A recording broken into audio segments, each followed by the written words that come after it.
எனக்கு அன்பான தேவனுடைய பிள்ளைகளே, இந்த அருமையான கிறிஸ்தவ வாழ்க்கையில் அநேக தேவ பிள்ளைகள் சுகமான வாழ்க்கை விரும்புகிறார்கள், சுகத்தோடு வாழ விரும்புகிறார்கள்.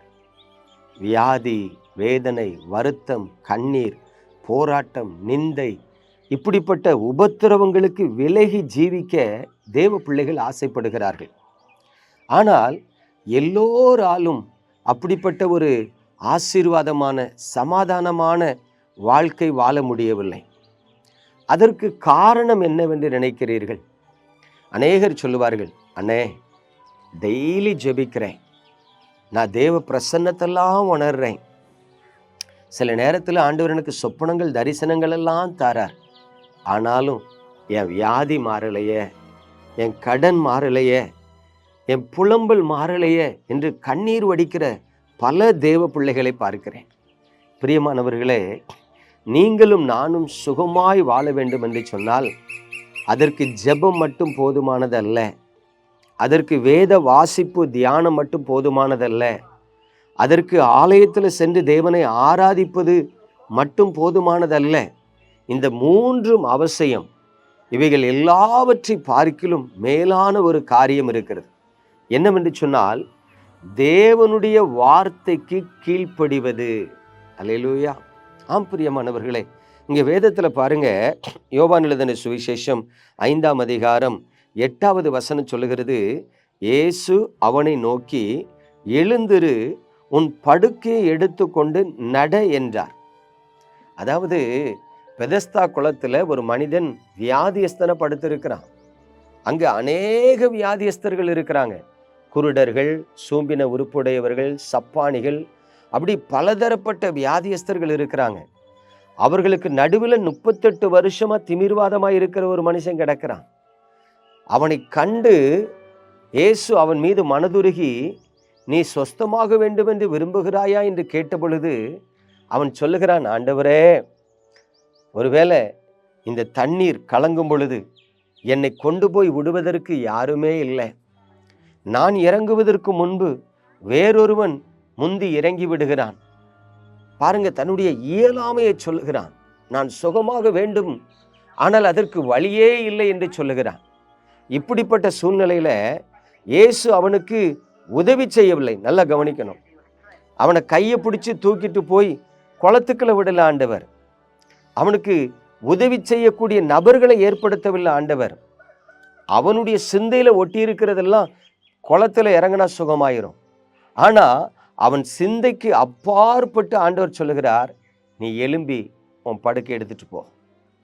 பாருங்க, அந்த வார்த்தை வந்த உடனே அவன் ஆண்டவர்கிட்ட ஆர்கியூ பண்ணவே இல்லை. நான் எப்படி நடப்பேன், என்னால் தான் நடக்க முடியாத, 38 வருஷமா நான் திமிர்வாதக்காரனா இருக்கிறேன், உங்களுக்கு கண் இருக்கா காது இருக்கான்லாம் கேட்கல. வேதம் சொல்லுகிறது, உடனே அவன் எழுந்து படுக்கை எடுத்துக்கொண்டு நடந்தான். அப்ப கவனிங்க, நமக்கு சொல்லப்படுகிற தேவனுடைய வார்த்தைக்கு கீழ்ப்படிவோம் என்று சொன்னால் சுகமாய் வாழ்ந்து இருக்கலாம். அல்லேலூயா. இன்னைக்கு பெரும்பாலான தேவனுடைய பிள்ளைகள் அநேக பிரசங்கங்களை கேட்கிறார்கள், அதிகமாய் ஜெபிக்கிறார்கள், ஆவியில நிரம்புறாங்க, ஆராதிக்கிறாங்க, எல்லாம் பெர்ஃபெக்டா இருக்கு. ஆனா தேவனுடைய வார்த்தைக்கு கீழ்ப்படிவதில்லை. உதாரணமா சொல்றேனே, ஆண்டவருடைய வசனம் சொல்லுது, தாடியை ஒதுக்காதேன்னு சொல்லியிருக்கு. தாடியை ஒதுக்கக்கூடாது. ஒன்று தாடியை பெருசாக நீளமாக வளர்த்துடணும், இல்லைன்னா மொத்தமாக இப்போ நான் சேவ் பண்ணியிருக்க மாதிரி சேவ் பண்ணிடணும். ஆனால் இன்னைக்கு பல ஊழியக்காரர்களே தாடியை பாருங்க, ஒருத்தர் ஃப்ரெஞ்சு பேர்டு வச்சுருக்காரு, ஒருத்தர் கிருதாவை நீளமாக வளர்க்காரு, ஒருத்தர் மீசை எப்படி வளர்க்காரு. பாருங்க, இதெல்லாம் எதை குறிக்குதுன்னா உலக ஆசையை குறிக்கிறது. உலகத்தில் நீங்கள் விரும்புகிற மாதிரி வாழலாம், தப்பே கிடையாது. ஆனால் தேவனுடைய வசனத்துக்கு விரோதமாக நீங்கள் ஆசைப்படக்கூடாது. அப்போ இன்னைக்கு ஆவிக்குரிய வாழ்க்கையில் தேவனுடைய வசனத்துக்கு கீழ்ப்படியாததுனால தான் அநேகருடைய கண்ணீர் துடைக்கப்படவில்லை. ஆண்டவர் எலும்பி நடன்னா நடக்கணும். ஆண்டவர் வாலிபத்தின் இச்சையை விட்டு ஓடிருன்னா விலகி ஓடிடணும். இல்லை, நான் ஏசப்பா பிள்ளை தானே, நான் அபிஷேகம் பெற்றவன் தானே, நான் ஊழியக்காரன் தானே, நான் நின்று ஜெயிப்பேன்னா நின்றுலாம் ஜெயிக்க முடியாது. ஆனானப்பட்ட தாவீதை விழுந்து மண்ணை கவிட்டார். அதனால தயவு செய்து தேவனுடைய பிள்ளைகளே, நீங்க தேவனுடைய வார்த்தைக்கு கீழ்ப்படிங்க, சுகமாய் வாழ்ந்திருப்பீங்க. தேவனுடைய வார்த்தைக்கு கீழ்ப்படியாமல் ஆராதிக்கிறது, ஜெபிக்கிறது, வேதம் வாசிக்கிறது எல்லாம் வீண் என்பதை புரிந்து கொள்ளுங்கள். நம்ம ஜெபிப்போமா? எங்கள் அன்பின் பரலோக தகப்பனே, ஆசீர்வதிக்கப்பட்ட அந்த நல்ல காலை வேளையில நீர் தந்த நல்ல சத்தியத்துக்காய் ஸ்தோத்திரம். இந்த வார்த்தைகளை கேட்கிற உம்முடைய பிள்ளைகள் உணர்வடைந்து உமது வசனத்துக்கு கீழ்ப்படிய நீர் உதவி செய்யும்படி ஜெபிக்கிறேன். உம்முடைய அன்பின் கரத்திலும் உமது பிள்ளைகளை தருகிறேன். பரலோகத்தின் தேவனே, பாவ அடிமைத்தனத்திலிருந்து விடுதலையாகி உம்முடைய வசனத்துக்கு கீழ்ப்படிந்து வாழுகிற வாழ்க்கையை அவர்களுக்கு கொடுப்பீராக. உம்முடைய வசனத்துக்கு, உம்முடைய வார்த்தைக்கு கீழ்ப்படிவதினால் அவர்கள் சுகமாய் வாழ்ந்து இருக்கட்டும்.